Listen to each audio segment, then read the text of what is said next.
নবীজি বলেন, তোমরা দুনিয়াতে চলো কেমন যেন মুসাফির হালাত, মুসাফির যেমন জীর্ণ শীর্ণ অবস্থায় জীবনটাকে পরিচালনা করে। মুসাফির যেখানেই সে মুসাফির হবে তার সে নিজের বরত্ব কাটায় নিজের মতো চলতে পারবে না। মনের মধ্যে একটা অনুভূতি ভাব, তার মধ্যে একটা নিচু নিচু ভাব থাকবে। নবীজি বলেন, এই হাদিসের ব্যাখ্যা করতে গিয়ে মুহাদ্দিসিনে কেরাম লিখেন, দুনিয়ার মধ্যে মানুষ যখন চলাফেরা করবে সেমন মুসাফির হালাতে চলবে। আমি দুনিয়ার জমিনে চিরকাল থাকার জন্য আসি নাই, আমি একদিন বিদায় নিয়ে যাব, ঠিক না? একদিন আমি এই দুনিয়া ছেড়ে অন্ধকার কবরে যেতে হবে। যেই কবরে আমার আর আপনার সাথী নাই, বাকি নাই, কেউ আমার আপন হবে না, অর্থাৎ শুধুমাত্র একমাত্র আমার আর আপনার আপন হবে নেক আমল। এই জন্য আল্লাহ তাআলা পবিত্র কোরআনে সূরা কাহফের শেষের অংশে বলেন, ইন্নাল্লাযীনা আমানু ওয়া আমিলুস সালিহাত কানাত লাহুম জান্নাতুল ফিরদাউসি নুজুলা। নিশ্চয়ই যারা ঈমান আনে এবং আমল সালেহ করে, আল্লাহ তাআলা সুসংবাদ দেয় তাদেরকে যে তাদের জন্য রয়েছে ঘোষণা, সুসংবাদ, জান্নাতের সুসংবাদ। সুবহানাল্লাহ। কানাত লাহুম জান্নাতুল ফিরদাউসি নুজুলা। মহান রব বলেন, কানাত লাহুম জান্নাতুল ফিরদাউসি নুজুলা, তাদেরকে এমন জান্নাত দেওয়া হবে যে জান্নাতের মধ্যে সবচেয়ে বড় জান্নাত হলো জান্নাতুল ফিরদাউস।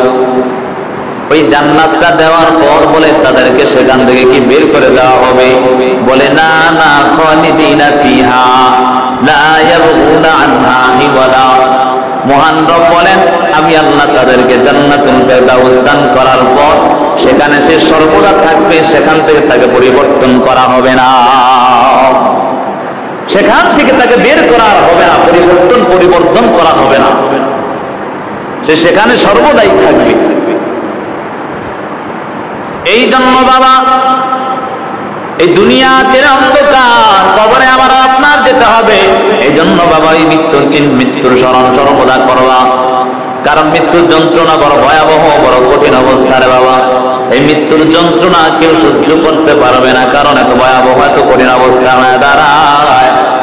যদি অন্যায়কারী গুনাহগার নাফরমান হয়ে যায় তাহলে তার অবস্থা বড় ভয়ঙ্কর হয়ে যায়।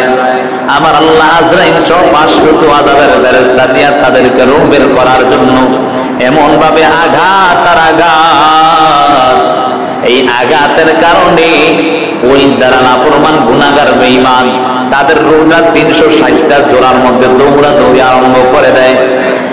360টা জোড়ায় দৌড়ায়, শুধু লুকায় যে আমি বের হব না, একটু পলাইতে চায়, লুকাইতে চায়, কিন্তু তারপরেও আর কি পারবে লুকাইতে? মৃত্যু থেকে পলায়ন করতে পারবে? قل إن الموت الذي تفرون منه فإنه ملاقيكم ثم تردون إلى عالم الغيب والشهادة فينبئكم بما كنتم تعملون। হে নবী, আপনি উম্মতদেরকে বলেন, তোমরা যে মৃত্যু থেকে পলায়ন করে সেই মৃত্যুর মুখোমুখি একদিন তোমরা হবেই হবে, অতএব তোমার পালানোর কোনো সুযোগ নাই। এই জন্য বাবা, এখনো সময় আছে, সেই মৃত্যুর চিন্তার স্মরণটা আমার আপনার সর্বদা করতে হবে, যাতে করে আমার আর আপনার এই মৃত্যুর চিন্তা করার দ্বারা অন্যায় কাজে আমরা লিপ্ত হতে না পারি। এই মৃত্যুর চিন্তা স্মরণ যত আমার বেশি হবে, অন্যায় কাজ থেকে আমি তত বেশি আলাদা হয়ে যাব। এই জন্য বাবা, আমরা সবসময় কাজটা করার চেষ্টা করব, নেক আমল করব, নেক আমল করার পাশাপাশি মৃত্যুর স্মরণ সর্বদা করব। এই মৃত্যুর স্মরণ যদি আমি আর আপনি সর্বদা করতে পারি তাহলে অন্যায় কাজ করা যাবে না। অন্যায় কাজ না করলে আমার আর আপনার জন্য আমার আল্লাহ জান্নাতের সুসংবাদ দিয়েছেন, আর জান্নাতের সুসংবাদ কার জন্য হবে? সে দুনিয়াতেও সফল কাম, আখিরাতেও সফল কাম হয়ে যাবে। জান্নাতের সুসংবাদ যাদের জন্য আছে তারা দুনিয়াতেও সফল কাম, আখিরাতেও সফল কাম। যাদের মৃত্যু হয়ে যাবে, মৃত্যু হওয়ার আগে আগে 4জন ফেরেশতা আসিয়া ডাক দিয়া বলে, মালিকের গোলাম, দুনিয়া দুনিয়ার জমিনে সীমান্ত থেকে জুনুব, মাশরিক থেকে মাগরিব এমন কোন জায়গা আমি বাদ রাখি নাই যেই জায়গাটা আমার ঘোরা হয় নাই। অতএব আমি ঘুরে ঘুরে তাকায় তাকায় দেখলাম তোমার জন্য আর একটা স্থানও জায়গা তোমার বাকি নাই, যে এক টুকরা জায়গা সেখানে তুমি বসবাস করো বা, অর্থাৎ তোমার হায়াত শেষ হয়ে গেছে।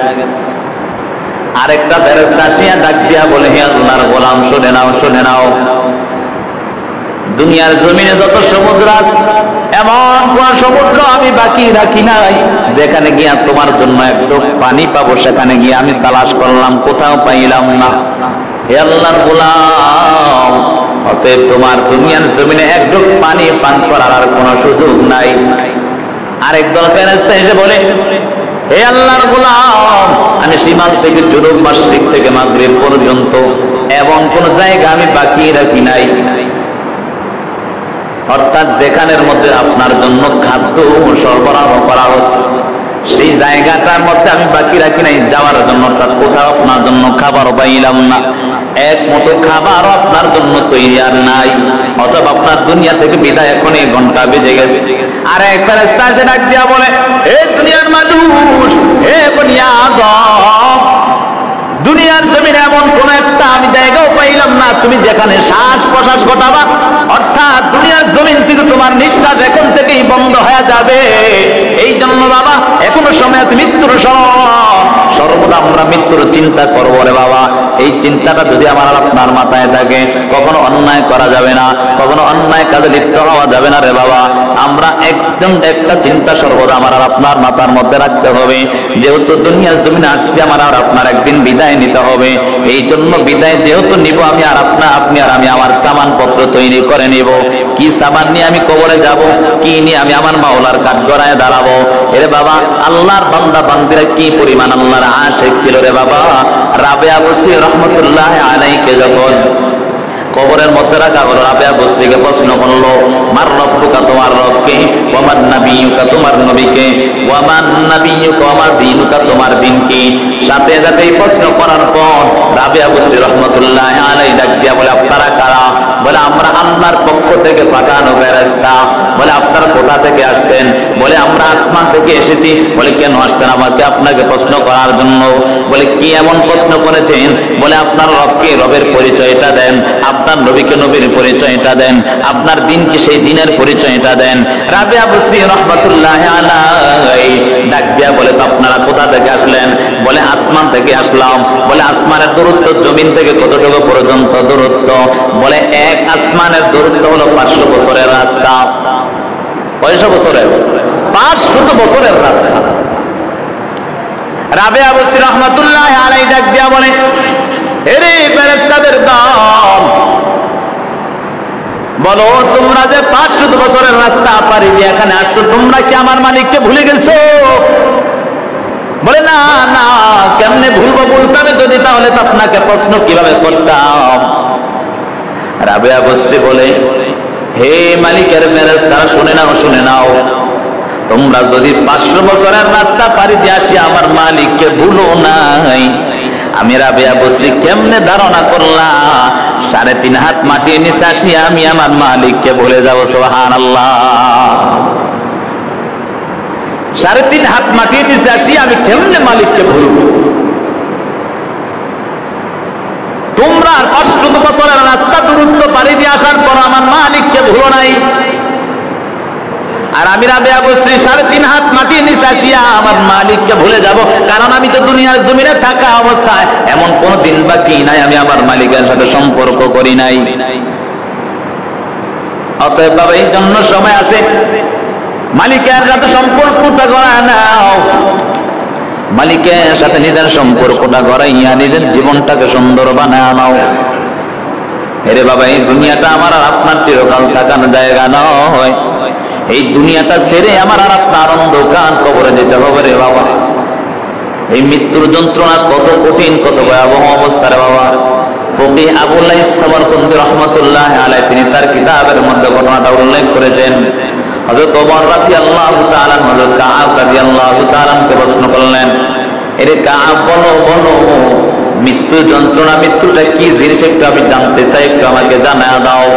হযরত কাব রাদিয়াল্লাহু তাআলা আনহু ডাক দিয়া বলে, হে ওমর শোনো, এই মৃত্যুটা হলো একটা কাঁটাদার গাছের ন্যায়। বলে এই কাঁটাদার গাছটা কারো শরীরের মধ্যে যদি আঘাত করে ভাবে ঢোকানো হয়, প্যারাক যেভাবে মারা হয় এমন ভাবে যদি কেউ মেরে দেয়, আর মারার পর ওই প্যারাকটা বের করতে যেমন কষ্ট হবে, শক্তিশালী পুরুষ যেমন ভাবে টান দিয়ে বের করলে যত কষ্ট হয়, বলে মৃত্যুটা তার চেয়েও বেশি কষ্ট।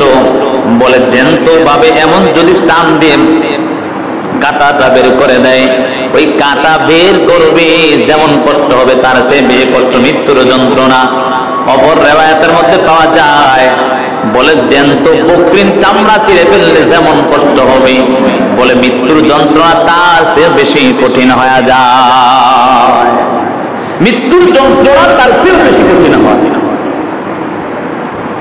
একটা জ্যান্ত বকরি জবাই ছাড়াই যদি তার থেকে শরীর থেকে চামড়াটা আলাদা করে দেওয়া হয়, সে আলাদা করলে যেমন কষ্ট পাবে তার চেয়ে বেশি কঠিন অবস্থা হবে মৃত্যুর যন্ত্রণা। এজন্য বাবা, মৃত্যুর কঠিন যন্ত্রণা থেকে বাঁচতে হলে নেক আমলগুলো আমাদের করতে হবে। নেক আমলগুলো করে করে নিজের জীবনটাকে আমার সুন্দর করতে হবে।